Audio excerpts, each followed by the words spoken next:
So one of the changes Kenney is introducing, or at least Kenney's government, at least a backbench MLA, is that doctors who are pro-life can't be forced to refer a patient for an abortion or an assisted suicide. It's not taking away the patient's rights to do those things. It's protecting the doctor's rights not to have to do those things. And look at how the media party has reacted. This is just an example. Here's a liberal named Jason Markisoff, who writes for a liberal magazine called Maclean's. He said, Jason Kenney's party, having already rolled back LGBTQ protections, backed first reading for a bill that empowers doctors to refuse and not even refer for services like abortion or medically assisted suicide. Hang on a second, did Jason Kenney also roll back LGBTQ protections? If so, I think I missed it. Is it no longer legal to be gay married in Alberta? Is it now lawful for gays to be fired because they're gay or denied a bus ticket on a bus because they're gay or something? No, of course not. It's just that now, I think the change that Markisoff's referring to there, somewhat deceptively, it's just now that teachers, if they choose, can talk to parents about kids in gay clubs at school. Now, under Rachel Notley's authoritarian regime, teachers were literally forbidden by law from talking to parents about their own kids and what was going on with them as adolescents. Even if there was a problem, they were legally forbidden. How bizarre is that, to treat parents as the enemy and even teachers as the enemy? That's what Maclean's calls a rollback, letting teachers choose to talk to parents about the kids that they're helping. But here's the story he linked to. Edmonton Journal story. Alberta private members bill aiming for physician conscience rights moves forward. So it's not even a Jason Kenney law. It's a backbenchers private members bill. Let me read a little bit from the story.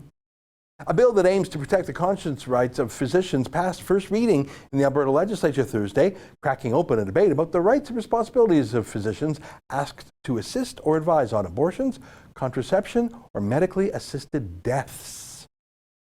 UCP backbencher MLA Dan Williams introduced the private members bill to reassert the Charter protected freedom of conscience and religion for health providers. Healthcare providers should never have to choose between their most deeply held beliefs and their job, said Williams in a written statement released after the vote.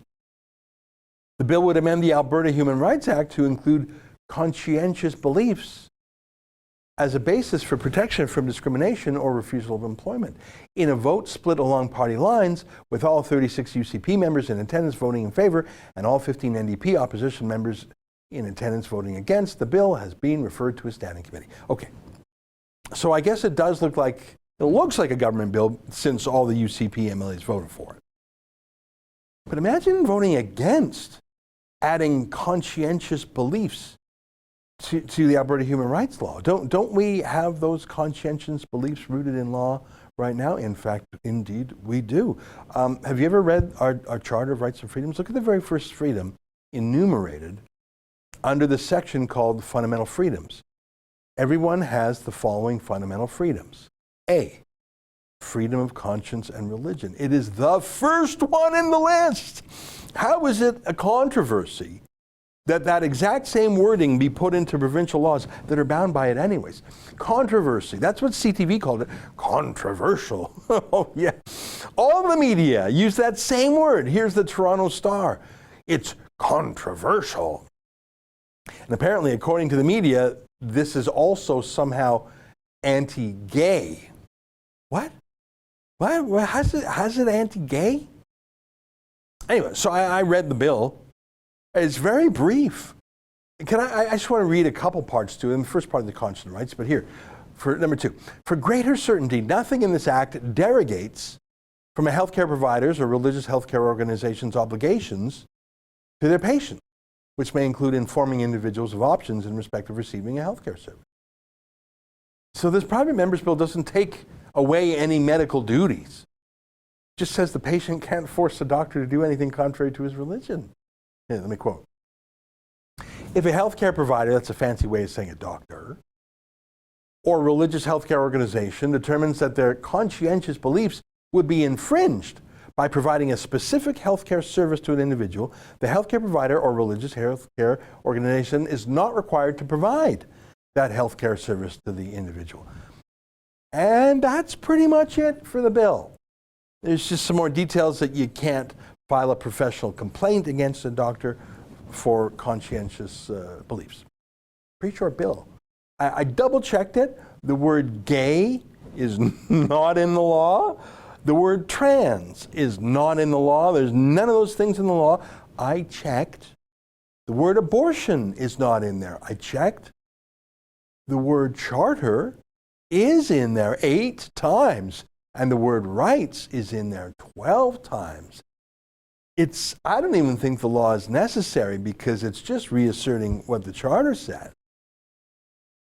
But that's where we are as a culture in 2019. The media party is outraged that doctors who are Jewish, Christian, Sikh, Muslim, whatever, cannot be compelled to go against their religion. How do they square that? These are the same media who are all in a tizzy about Quebec banning religious symbols in their public service through Bill 21. How do you square that with trying to force religious people in Alberta to do things they don't want? How'd that work? That's an excerpt from the Ezra Levant Show, which is a show I do every day. I do a monologue, interview an interesting guest, and then I read my hate mail. But you've got to subscribe to it, which you can do at premium.rebelnews.com.